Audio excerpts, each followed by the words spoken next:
Hello বন্ধুরা, তোমরা সবাই কেমন আছো? আজ আমরা আবারও কবুতরের কার্টুন আর্ট করা শিখব। এটা আঁকায় কোনো রুল নেই, ফ্রি হ্যান্ডে করব আজ। তো শুরু করা যাক। এটা একটা লোগো ডিজাইন হবে, যার মধ্যে ছবি প্লাস্টিক্স থাকবে। রেফারেন্স ছবিতে যেমন আছে তার সাথে মিল রেখে ছবি আঁকা শুরু করি। তারপর ইংরাজি অক্ষরগুলো আলাদা ডিজাইন করে লিখি। এতে দেখতে সুন্দর লাগবে আর একটা লোগোর ভাব আসবে। যেহেতু এটা কার্টুন তাই বাস্তব মিল থাকবে না, সবকিছুই ডিফারেন্ট হবে। চোখ, ঠোঁট শুধু আকার আকৃতিতে এটি যে কবুতর তা বোঝানো হয়। শুরুতেই আমরা চোখ থেকে শুরু করব। চোখের ভিতর আলো, সেটা সহ আঁকব। এরপর ঠোঁট পরে আস্তে আস্তে পর্যায়ক্রমে পিকে যেমন আছে তেমনটা আঁকার চেষ্টা করব। আমি কোনো কিছু আঁকার আগে খাতার উপরে আগে হালকা করে এঁকে নিই। এতে কি হয়, মেজারমেন্টটা ঠিক থাকে, এতে ছবি সুন্দর হয়, লাইনগুলো খুব ভালো হয়। আস্তে আস্তে প্র্যাকটিস করতে থাকো। এটা মূলত পরবর্তীতে একটা লোগো রূপ দেওয়া হয়েছে, তোমরা ভিডিও লাস্টে দেখতে পারবে। এখানে আমি ইংলিশ ক্যালিগ্রাফি করেছি।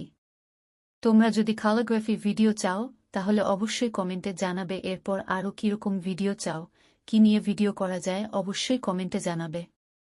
যারা একদম বিগিনার, আঁকতে ও রং সম্পর্কে ধারণা নেই, তারা অবশ্যই কমেন্টে তোমাদের সমস্যাগুলো জানাবে। রং করার আগে তুলিটা পানিতে একটু ভিজিয়ে নিব। এরপর আমরা চোখ থেকে রং করা শুরু করব। চোখের লাইট পার্টটুকু বাদ রেখে বাকি অংশ অর্থাৎ চোখের কালো মণি গাকালো কালার করব।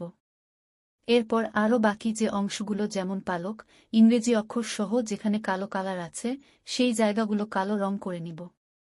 তারপর তুলি পরিষ্কার পানিতে ভালো করে ধোব। এরপর ছায়ার জন্য আকাশি রংটা হালকা করে ব্যবহার করব। এরপর আমরা তুলি পরিষ্কার করে লাল রং জিহবায় দিব। এরপর হলুদ রং ঠোঁটে দিব। এভাবে রঙের কাজ শেষ করব। টুকিটাকি আরও অনেক ডিটেলস করা যায়।